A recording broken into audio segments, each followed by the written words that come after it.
Hello guys, இந்த வீடியோவில் பார்த்தீங்கன்னா நம்ம வந்து ஒரு செயின் வந்து கிரியேட் பண்ண போகிறோம். ஸோ ஃபஸ்ட்டு வந்து நான் Shift A ப்ரெஸ் பண்ணிட்டு டாரஸ் அப்படின்னு ஒரு வந்து ஆப்ஜெக்ட் இருக்கும். ஸோ அதை வந்து நான் கிரியேட் பண்ணிக்கிறேன். இப்போ நான் என்னோட நம்பர் பேரில் வந்து 7 ப்ரெஸ் பண்ணிட்டு டாப் வியூ வந்து போய்க்கிறேன். அதே மாதிரி இப்போ வந்து டேப்பை ப்ரெஸ் பண்ணிட்டு நான் எடிட் மோடுக்கு போய்க்கிறேன். ஸோ இப்போ வந்து பார்த்தீங்கன்னா நான் வந்து சாலிட் மோட்லேருந்து வயர் ஃப்ரேம் மோடுன்னு போய்க்கிறேன். ஸோ இந்த வயர் ஃப்ரேம் மோட்னா என்னென்னு பார்த்தீங்கன்னா நம்மளுக்கு வந்து ஒரு எக்ஸ்ரே விசன் மாதிரி. ஸோ இப்போ வந்து இதோட பாதி பார்ட்ஸை மட்டும் செலக்ட் பண்ணிவிட்டு நான் வந்து Gயை ப்ரெஸ் பண்ணிக்கிறேன். அதுக்கப்புறம் ஒய் ஆக்சிஸ் வச்சு இந்த ஆப்ஜெக்டை வந்து கொஞ்சம் ட்ராக் பண்ணிக்கிறேன்.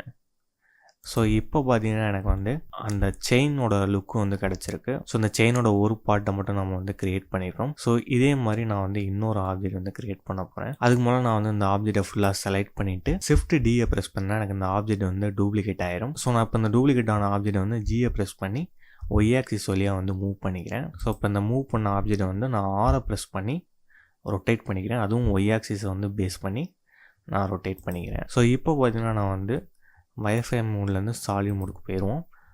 போயிட்டு இப்போ எடிட் மோட்லேருந்து ஆப்ஜெக்ட் மோடுக்கு போயிடுவோம். ஸோ இப்போ பார்த்தீங்கன்னா எனக்கு வந்து அந்த செயினோட லுக்கு வந்து கிடச்சிருச்சு.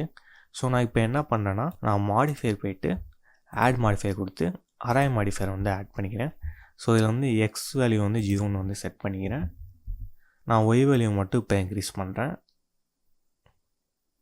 ஸோ கரெக்டாக நம்மளுக்கு அந்த ஹோல்ஸில் வந்து செட் ஆகிற மாதிரி வச்சுட்டு அதுக்கப்புறம் இதோட கவுண்ட்டை வந்து நான் வந்து இன்க்ரீஸ் பண்ணிக்கிறேன். ஸோ இப்போ இன்க்ரீஸ் பண்ணால் பார்த்தோன்னே உங்களுக்கு தெரியும் அந்த செயின் லுக்கு வந்து நம்மளுக்கு வந்து கிடச்சிருச்சு. ஸோ இந்த மாதிரி தான் பார்த்தீங்கன்னா நம்ம வந்து செயின்ஸ் வந்து க்ரியேட் பண்ணிக்கலாம். நம்மளோட பிளெண்டர் கிளாஸில் வந்து உங்களுக்கு ஏதாவது டவுட் இருந்துச்சுன்னா நம்மளோட வீடியோ கீழே வந்து கமெண்ட் பண்ணுங்கள். ஏன்னா நாங்கள் வீக்லி பார்த்தீங்கன்னா லைவ் கிளாஸஸும் வந்து கண்டக்ட் பண்ணுறோம். அதில் உங்களோட டவுட்ஸை வந்து கண்டிப்பாக வந்து கிளியர் பண்ணுவோம். ஸோ மறக்காமல் நம்மளோட வீடியோ கீழே உங்களோட டவுட்ஸை வந்து கமெண்ட் பண்ணுங்கள்.